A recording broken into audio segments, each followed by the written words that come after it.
nga xam ne aussi dañ koy am je sais même pas si c'est justifié par la science Wiet Ousmane Sané aussi ñu koy ziar bu baax jox nañ ko wàccuwaayam ñoom Fatou Bari entre autres Baba Tall Binta Diagne c'est toujours un plaisir de vous lire vraiment Moustapha lan moo xewati tamit ci chroniqueurs yi ba kii lu mu def ba ñu woolu ko nu ngi koy waxati sax Bachir Fofana qu'est-ce qui se passe avec Bachir Fofana président de l'Assemblée nationale ba maître Bamba Cissé dugg si avec une plainte. waaw dañ ne woon ñaari plainte yi dañ ko annoncé woon sax pour ñaari nit bu jiitu bi dañ ne woon ak kii la ku ñuy wax comment il s'appelle encore Adama Gaye mais Adama Gaye moom bind na ci page am ne moom il n'est pas concerné. Finalement li ñu mujjee dégg ci ay information mooy moom Bachir Fofana chroniqueur journaliste moom la ñu convoqué à 10h mu war a wuyu ji ci cybersécurité. Alors li ko waral mooy dafa ne marché bi nga xam ne moom la ñu jox jëm oto yi dañ ko jox Cheikh Gueye. Cheikh Gueye mooy kooku ne woon dafa corrompre Ismaïla Madior Fall lu jëmoon ci marché boobu di centre yi ñu waroon tabax de surveillance bu bracelet électronique yi.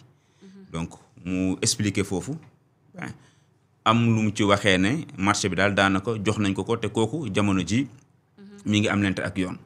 dañ ko def liberté provisoire wala dañ ko takkal bracelet électronique donc mi ay kàddu yoo xamante ne ñenn ñi dégg nañ ñu ne diffusion de fausse nouvelle la ak diffamation léegi bu dee ñaar yooyu la diffusion de fausse nouvelle lañ ko toppee ak diffamation suñu retenir diffusion de fausse nouvelle bi ba yóbbu ko buñ ko defee garde à vue bu procureur visé diffusion de fausse nouvelle jébbal ko benn juge d'instruction su boobaa le mandat de dépôt kenn mënu koo dindi parce que dafa bokk ci yi nga xamante ne article 139 bu code de procédure pénale daf ko visé dafa ne dalee ko article 50 ba jëm article jàpp article 100 nga boole ci article 255 yooyu bu ko le procureur visé le juge est tenu de mettre sous mandat de dépôt waaw bu fekkente ne donc diffusion de fausse nouvelle bi am nañ luñ ci téye dañ koy placer sous mandat de dépôt su fekkente ne nag teguwul topp ñu ko diffusion de fausse nouvelle wala diffamation wala yeneen ak yooyu là mën na am plus de chance mu bañ a am sous mandat de dépôt maanaam garde à vue ko bu jeexee ñu déglu ko bàyyi ko mu ñibbi wala yeneen ak yeneen donc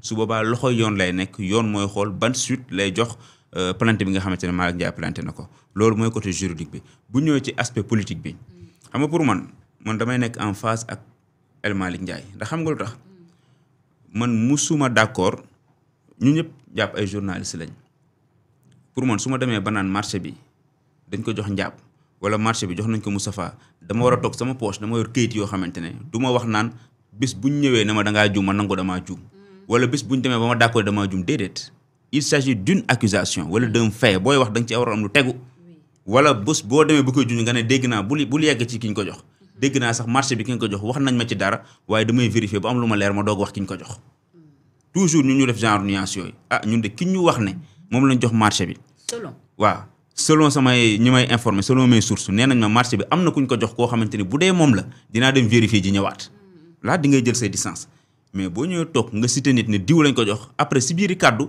nga ne non man nag bis bu ma juumee dinaa ñëw mën a juum naa waaye daal loolu non loolu da ngay constater ne amul benn rigueur bu am ci réflexion bi parce que bu amoon benn rigueur da ngay taxaw nga ne njàpp lañ jox marché bi nga ne tey li ñuy wax ni njàpp lañ jox marché bi ne leen déet joxuñ ma ko nañ ma yóbbu ci yoon ma indi leen kayit gi ñu joxee kayit gi wan ne njàpp lañ jox yo comme ni ko Serigne Saliou Gueye waxee marché bi am na gré à gré lonage nii ak nii demee nañ ma yóbbu ci yoon ma indi leen kayit yi bu ko doyul moom waaw mu ne bu doyul le DG li may wax bu ko wóorul mi ngi weddi def na communiqué yëpp na ma porter plainte ma indi kayit yi kooku da ngay xam ne am na fu mu taxaw mais boo defee benn affirmation jëmale ko ci nit ba noppi di def nii ci biir affirmation bi donc am na ñi lay déglu ñu bëri ñoo xamante ne duñ am nuñ ko dégloo dañuy wax ne li mu wax jund na tur rek li mu wax moo am donc foofu encore une fois mooy woo ñëpp ñi nga xamante ne dañuy wax ci micro yi waaw chroniquer affaire yooyu ñu am plus de retenue par rapport ak yenn mais ñi wax ne carrément que ñi nag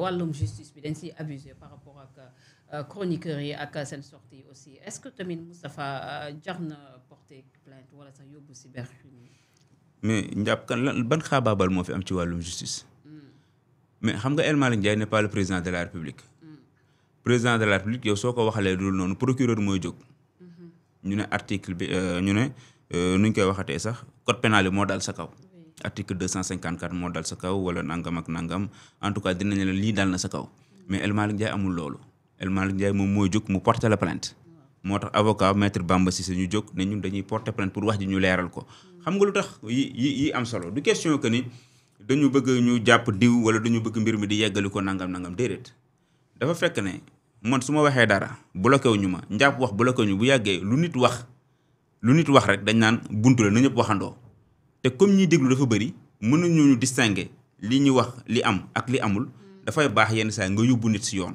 bu ko yóbboo si yoon nag du ci parce que à titre d'exemple nga koy defee da ngay bëgg wàññi ne ñi man kat fi ñu toll nii laa taxawee ku may waxalate waxal lu ma leer ku may waxal ma lu ma leer ku ma waxal lu ma leer dama lay yóbbu si yoon foofu rek laa ko teg léegi nag su fekkente ne yow da nga jàpp ne waa dama nekk au pouvoir lu ma waaye waxal dama lay baal parce que maa nekk au pouvoir loolu yow la te dina tollu fam di nga ko bëgg rectifier mu lay të moo tax nag pour man loolu lii leçon lañ ci war a jàngee rek ku nekk xool booy wax li ngay wax fan nga ko teg yan argument nga am ndax buñ la woowee si yoon di nga ko mën a lijjanti. finalement ces histoires de révélation Moustapha est-ce que nekkul tamit moom mooy nar a sànq li nga xam ne moo nekk tous les chroniqueurs yi nga xam ne ñoo nekk ci espace public parce que des fois aussi ñu jël ay kàddu yoo xam ne sax yëkkati ko teg ci ñenn ñoo xam ne aussi nekkul sax ci régime bi te teguñ ko fenn seen naf si bakkan rek lañ ko teg.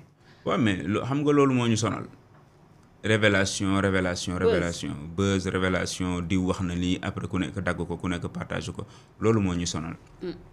et pour man dafa am yoo xamante ne boo demee bay def yenn révélation yi da nga war a toog fu dëgër.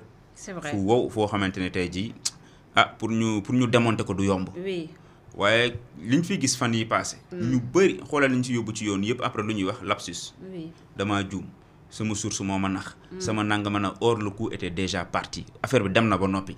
léegi yow après boo demee taxaw ci kanamu tribunal li ngay wax mooy damaa juum. sama source moo ma induire en erreur lapsus laa def lii laa bëggoon a wax wala kële laa bëggoon a wax wala Cheikh Gueye bi mu wax beneen Cheikh Gueye la. wala beneen la wala nangam ak nangam. après foofu la débat bi di tourner. or yooyu avec beaucoup plus de rigueur. boo ko defee sa liggéey mën nga xam concrètement ndax liñ lay wax am na wala amul parce que ñun ñii ñëpp parfois di nga jékki-jékki gis ku la woo. am ñoo jonkontal am ñu la bind. ne la dossier sàngam damaa bëggoon nga wax si est-ce que yëg nga ne nii la demee. yëg nga ne kii lii leen ci wax yëg nga ci lu ma lay wax waa dégg naa ko baax na dinaa ci gëstu jàpp sama njàmbur. ñu bëri dañuy dem sax ba jàpp ne non sama dossier bi da nga koo fàtte nangam ak nangam nga ne non man maa opté ne du ma wax ci loo xamante dañ ma koo sànni surtout ki ma ko sànni xaw ma ko gisuma ko. mi image mi photo mi da nga koy moytu. parce que parfois mën nañ la glisser loo xamante ne yow mënoon nga jóg foog ne da ngay taxaw yeete wala yëgal nit ñi. fekk ne boobu glissé nañ la benn piège boo xamante ne boo muusoon tuuti di nga xamante ne lii piège la. et malheureusement nag ñenn ñi nag beneen côté bi lañ koy defee. mooy dañuy am benn envie de nuire man maanaam damay am fu ma damay mere njàpp ba nga xamante ne bu ma nit ne njàpp moo def lii sax du ma vérifier. xam nga li ma la wax damay mere nit ki mere ko ba bu ma nee moo def lii sax wala moom lañ waxal lii sax du ma vérifier damay jug rek toog ne waaw xamoon naa loolu. nangam ak nangam or su boobaa nag dafay génn ci cadre professionnel bi moo tax il faut que ñu dépassionner débat bi parce que da ngay sentir côté bu nekk mooy chroniqueurs yi fare fee ak ñi far fi yëpp passion bi daf leen di emporter. Et finalement ñenn ñi on traite tout et n'importe quoi.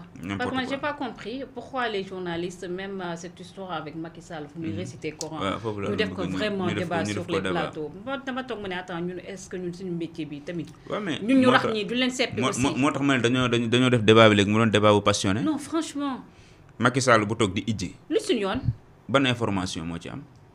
non franchement est-ce que mérité na plateau yoo xamante ne ku nekk day toog di ci wax keneen toog di wax non. ça n'a pas de sens. amul sens amul information au fait du information loolu vidéo bi fuité man je comprends quelqu'un moom chaîne TikTok am taxaw taf ko nii di wax di ruube mais yow ngay réclamer journaliste ñu ne ñëw toog kii toog fi kii toog nga naan waaw war naa ijji di ruube di def yéen et puis il faut que ñu bon je vais pas me positionner comme un donneur de leçons mais parfois c'est terrible ce qu'on voit yi ngay gis parfois doo comprendre maa ngi doon wax côté léegi ci passion bi da ngay gis koo xamante ne dafay bëgg Pastef ci journaliste dafay xër ba du leen nangoo waxati dëgg du nangoo gis seen i erreur du nangoo gis dara yow mi nga xamante ne yaa nekk opposant wala ngay chroniqueur di critiquer kas Pastef moom mi toog ci plateau moo lay kase. dëgg la il n'est ni le porte-parole de Pastef. dëgg la il n'est ni président de coordination il n'est nangam na du dara. da lay xas ba nga raab. mais moom mooy toog kase la daggate la def la ci saaku sànni na leen mais c'est pas son rôle. beneen côté bi nga gis koo xamante ne danaa naan journaliste wala chroniqueur la gis ñu nekk ci biir Pastef def na ko suñu ñoom ñoo toog di leen attaqué. di indi ay vidéo di yóbbu ay vaar. donc dans tous les sens da ngay gis ne am na ci ñoo xam ne ñi ngi xaabaabal boo xamante ne c'est des choses à revoir, c'est des choses à corriger. On peut avoir un penchant certes, mais on doit être mesuré, équilibré. jéem luñ ci mën bien vrai que l'objectivité n'est pas de ce monde, mais nañu jéem a góorgóorlu doon ñu objectif. voilà am na fu mu féetoo mais quand dem bay dugg ci nit ki di ko kase di ko teg seen plateau yéen ñi kese ngeen toog jël nit ñi di teg mel ni ku yor seen marché jël xëcc ki teg dóor jëlaat keneen ki teg. donc yëpp c'est des choses yoo xamante ne pour man métier bi foofu lañ war a accès fi ñu toll naka la ñuy def ba jooyanti yooyu. waaw te loolu li ko mën a jooyanti rek mooy ñu gën a am dooleel correct te dégg naa correct da ngay tëj. xam nga mbir yi moom lii yëpp kenn mënatu ko am correct nee na tëj na amatul xaalis. léegi correct moom la tax muy tëj moom nee na communiqué bi sànq nee na amatul xaalis amatul fonctionnement parce que dañu am ñu employé. ah oui waaw gisoo communiqué bi. léegi correct moom bu tëjee moom ñun fu ñu waxee. correct nee na tëj na de nee na maison de la presse da amoon bureau te daa amoon ay charges yoo xam ne attanu ko aide à la presse bi génnul si yooyu li ñuy dund xam nga ñun suñu presse. wax léegi yow. waaw ñàpp correct nee na tëj na de. léegi attention correct bu tëjee. léegi ñi jotagul seen carte de presse na nu muy demee. ñu xaar mun loolu beneen affaire la carte de presse fi ñu toll nii foog correct ñëw parce que correct moom mooy joxe kii bi quitus bi te correct moom nee na mu ngay dem toogi ba jamono neex. presse bi dafa feebar de. non franchement Moustapha on a ri mais lii dañ cee war a jooy. xam nga yu ko waral. oui. ñun ni ñuy doxalee. dañu jël suñu presse bi ñu jébbal ko état. dëgg la de. njàpp correct ñëw yóbbaale ñu. correct ñun ñëpp la fi nekkal pourquoi pas ñu ne maison de presse yëpp. ku ci nekk chaque fin du mois war ngaa mën benn 10 000 francs. dëgg la de. chaque fin du mois organe bu ne da ngay génnee 10 000 ñu jox ko correct. dëgg la de ku nekk da ngay cotiser non il faut que ñu jàng yenn yi. mais wala journaliste bu ne Moustapha. wala journaliste bu nekk joxe 1000 francs sa salaire. chaque fin du mois 1000 francs sa salaire. on a milliards waaw ci suñu compte yi. mais dafay fekk nag correct def liggéeyam comme na nga ko war a defee man li ma doon wax mooy fexe ba nga xam tey jii correct dafa waroon gis nga CNG lan moo ko may benn doole bi. mais mbëri mi dagg. c'est vrai correct dafa waroon toog di seetaan Moustapha toog na su salaate wala mu wax dara ñu woo Moustapha conseil bi toog. dëgg la de. ñu ne balaa ñu laa yóbbu ci yoon tey jii boo demee nangam ak nangam correct ñëw ne ko Moustapha biñ concerté gis nañ ne li nga wax nii dafa ëpp parce que mën nañu ko jàppee injure nangam ak nangam léegi tu dois payer 300 000 francs. boo fayee 300 000 francs dañ lay suspendre doo génne ci télé yi. mais organe bi nga nekk bu ñu la fayalee 300 000 dañ koy dagg sama salaire. di ma ko dagg mais loolu daf koy dundee gis nga bu ñu koy defee 3 mois wala 4 mois nit ñi nii la ñuy def cocc. dëgg la de. journaliste yi nga def leen ko ku invité nit mu saaga nga woo journaliste bi. plainte bi bu demee fële journaliste bay ñëw correct imposé ko luñ ko dagg mu fay ko dem fay correct dina am keesam mais yëpp communiqué baa ngi nii. fermeture provisoire du bureau du correct. Le conseil pour l'observation des règles d'éthique et de déontologie dans les médias corrects informe de la fermeture jusqu'à nouvel ordre de ses bureaux à la maison de la presse Babacar Touré. Le bureau du correct s'est résolu à prendre cette regrettable décision parce qu'il n'arrive plus à faire face à ces dépenses de fonctionnement. Le personnel permanent, très résilient, a patiemment enduré 14 mois. 14 mois d'arriérés de salaire. L'organe d'autorégulation n'étant pas entré en possession de son budget de 2024 ni de 2025, a épuisé toutes ses ressources additionnelles. La loi prévoit à travers le code de la presse en ses articles 46 et 53 une allocation annuelle du fonds d'appui et de développement de la presse pour le fonctionnement de l'organe d'autorégulation. léegi lii woo tax joxuñ leen ko tamit aussi. waaw fonds d'appui bi génnul mais dégg naa ne dugal nañ ko ci loi de finances rectificative bi waaw mi ngi ci loi de finances rectificative bi loolu xam naa moom du yàgg. C'est sur cette base que le correct a recruté un personnel pour le secrétariat permanent. Le correct rappelle que ces autres instances, bureau, directoire et tribunal des pairs, fonctionnent sous le sceau du bénévolat. Contact presse, secrétaire, chargé de la communication, maison de la presse. comprendre nga li ma la wax léegi. comprendre naa Moustapha. xam nga tey jii nee nañ ñoom code de la presse bi moo ne fonds d'appui bi si la ñuy jotee di leen di fonctionner di leen di dundaloo te effectivement fonds d'appui da nga daan gis ñu jox ci organes yi jox ci correct. jox ci defe naa Synpics je sais pas wóoruma ndax Synpics dina am. mais structures yi tourné yëpp lu jëm ci presse bi ñoom dañ ciy am.